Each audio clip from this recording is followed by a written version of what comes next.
দশকের পর দশক ধরে মধ্যপ্রাচ্যের দেশগুলোর প্রতি যুক্তরাষ্ট্রের এক অলিখিত বার্তা ছিল, আমি থাকতে তোমাদের কোনো ভয় নাই। দেশগুলোর সেই ভরসায় বুক বেঁধে কোটি কোটি ডলার ঢেলেছে মার্কিন অস্ত্রে, মার্কিন ঘাঁটিকে জায়গা দিয়েছে, ইসরায়েলের সঙ্গে স্বাভাবিকতার পথে হেঁটেছে। কিন্তু ইরানের সঙ্গে যুদ্ধ শেষে সেই পুরো হিসেবটাই উল্টে গেছে। মার্কিন ঘাঁটিগুলো নিরাপত্তার প্রতীকের পরিবর্তে পরিণত হয়েছে হামলার লক্ষ্যবস্তুতে। সৌদি তেলক্ষেত্র পুড়ছে, নেতানিয়াহুর ক্যারিয়ার টলছে, আর চীন রাশিয়া বসে বসে দেখছে আমেরিকার শক্তির বেলুন কিভাবে চুপসে যাচ্ছে। মধ্যপ্রাচ্যের মানচিত্র আঁকা হচ্ছে পুরোটাই নতুনভাবে।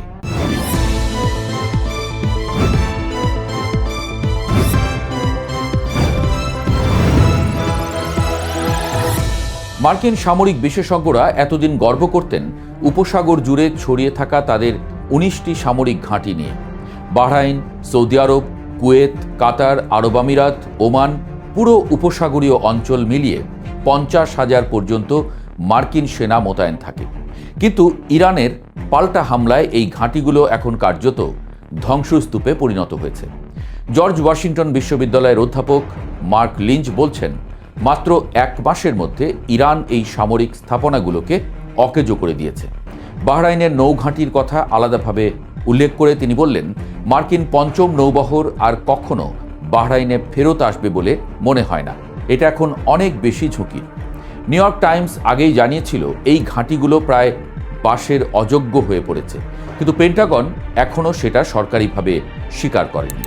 সবচেয়ে মর্মান্তিক সত্যটা হলো এই ঘাঁটিগুলো আসলে উপসাগরীয় দেশগুলোকে রক্ষা করতে পারেনি, উল্টো সেগুলো ইরানের আঘাতের চুম্বক হয়ে উঠেছে।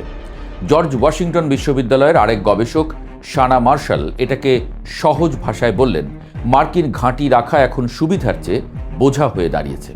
যে চুক্তিটা একসময় ছিল তেলের বিনিময়ে সুরক্ষা, সেই লেনদেনের শর্তটা ভেঙে পড়েছে।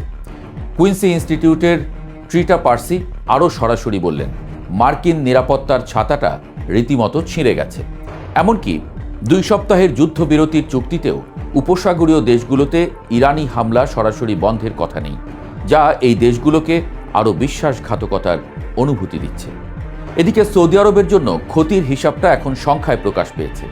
সৌদি জ্বালানি মন্ত্রণালয় প্রথমবারের মতো আনুষ্ঠানিকভাবে স্বীকার করেছে যে ইরানি হামলায় দেশের পূর্ব থেকে পশ্চিম উপকূল পর্যন্ত বিস্তৃত গুরুত্বপূর্ণ তেল পাইপলাইনে হামলা হয়েছে।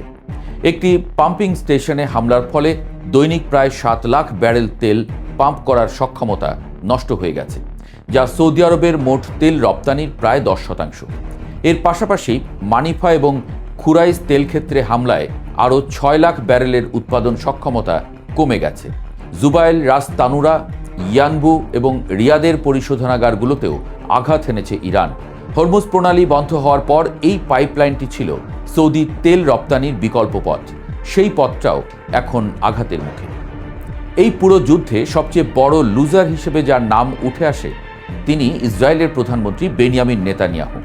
মিডল ইস্ট আইয়ের বিশ্লেষণে বলা হচ্ছে, ইরান যদি যুক্তরাষ্ট্রের সঙ্গে চুক্তিতে পৌঁছায়, তাহলে নেতানিয়াহুর রাজনৈতিক ক্যারিয়ারের শেষটা লেখা হয়ে যাবে।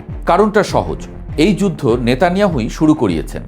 নিউ ইয়র্ক টাইমসের প্রতিবেদন অনুযায়ী ফেব্রুয়ারিতে হোয়াইট হাউসের সিচুয়েশন রুমে 1 ঘন্টারও বেশি সময় ধরে ট্রাম্পকে বোঝানোর পর ইরান আক্রমণে রাজি করান তিনি। কি প্রতিশ্রুতি দিয়েছিলেন? বলেছিলেন কয়েক সপ্তাহেই ইরানের ব্যালিস্টিক ক্ষেপণাস্ত্র শেষ করা যাবে। বলেছিলেন হরমুজ প্রণালী বন্ধ করার ক্ষমতা ইরানের নেই। বলেছিলেন ইরানের ভেতর জনবিদ্রোহ শুরু হবে, সরকার পড়ে যাবে। তার একটিও সত্য হয়নি। উল্টো 6 সপ্তাহ পরেও ইরান ব্যালিস্টিক ক্ষেপণাস্ত্র ছুঁড়ছে। হরমুজ দিয়ে একটি জাহাজও ইরানের অনুমতি ও অর্থ ছাড়া যেতে পারছে না। আর ইরানের ভেতরে একটাও সরকার বিরোধী বিদ্রোহ হয়নি। উল্টো বোমার আঘাতে জনগণ আরও বেশি সরকারের পাশে এসে দাঁড়িয়েছে। এখন ইরান মধ্যপ্রাচ্যের সবচেয়ে শক্তিশালী আঞ্চলিক শক্তি হিসেবে মাথা তুলে দাঁড়াচ্ছে। যখন নেতানিয়াহু 3 দশক ধরে ইরানকে ঠিক এই অবস্থান থেকে সরিয়ে রাখার চেষ্টা করে গেছেন, ইসরায়েলের হারেটস পত্রিকা এটাকে সম্পূর্ণ বিপর্যয় বলছে। জনমত জরিপেও নেতানিয়াহুর জোট এখন মাত্র 50 আসনের কাছাকাছি, যেখানে সরকার গঠনে দরকার 61। এক ইসরায়েলি সাংবাদিক নেতানিয়াহুকে তুলনা করেছেন হারমান মেলভিলের উপন্যাসের আহাবের সঙ্গে, যিনি নিজেই তিমি শিকার করতে গিয়ে শেষ পর্যন্ত ধ্বংস হয়ে গিয়েছিলেন। আর এই পুরো পরিস্থিতিতে সবচেয়ে লাভবান হচ্ছে চীন। মিডল ইস্ট আইয়ের বিশ্লেষণে বলা হচ্ছে, বেইজিং কেবল দূর থেকে দেখছে না, সক্রিয়ভাবে পরিস্থিতি নিজের পক্ষে টানছে। জাতিসংঘে হরমুজ প্রণালী খুলে দেওয়ার দাবিতে আনা বাহরাইনের প্রস্তাবে চীন ও রাশিয়া ভেটো দিয়েছে। চীনের জাতিসংঘ রাষ্ট্রদূত ফুকং সরাসরি বললেন, প্রস্তাবটি একপেশে, এটি শুধু ইরানকে দোষারোপ করেছে এবং সমস্যার মূল কারণ স্পর্শ করেনি। এই যুদ্ধ থেকে চীনের বার্তাটা পরিষ্কার, আমেরিকার একক পরাশক্তির দিন ফুরিয়ে আসছে। মার্কিন সামরিক শক্তির দাম্ভিকতা এখন ফাঁকা আওয়াজে পরিণত হয়েছে। এই সত্যটা চীন মনে রাখবে এবং কাজে লাগাবে। প্রশ্নেও নেতানিয়াহু কোণঠাসা।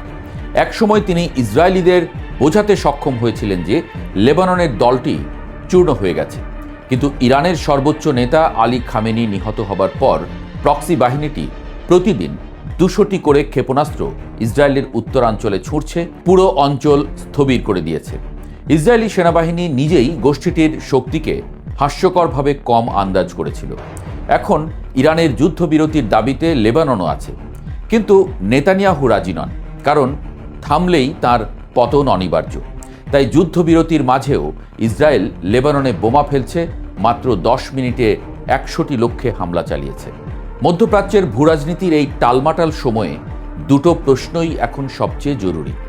প্রথমত, হরমুজ প্রণালীর নিয়ন্ত্রণ নিয়ে চুক্তি কি টিকবে? দ্বিতীয়ত, নেতানিয়াহু লেবাননে বোমা হামলা চালিয়ে যেতে থাকলে ইরান আবার কি আঘাত করবে? যদি তাই হয়, তাহলে ট্রাম্পের হাতে কার্ড কি? হরমুজ আবার বন্ধ হলে বিশ্ব তেলের বাজার আরেকবার ধসে পড়বে। ইয়েমেনের প্রক্সিরা এরই মধ্যে যোগ দিয়েছে ইরানের পাশে। লোহিত সাগরে হামলার সক্ষমতা তাদের আছে। সুয়েজ খাল পর্যন্ত যদি সংকটে পড়ে, তাহলে যে বৈশ্বিক অর্থনৈতিক বিপর্যয় আসবে সেটা কল্পনা করাও কঠিন। এই যুদ্ধে আমেরিকা বুঝে গেছে সামরিক শক্তি দিয়ে সবকিছু সমাধান হয় না। ইরান বুঝিয়ে দিয়েছে চাপের মুখে মাথা নত করা তাদের স্বভাব নয়। আর বিশ্ব বুঝে গেছে মধ্যপ্রাচ্য এখন আর আমেরিকার একক খেলার মাঠ নয়।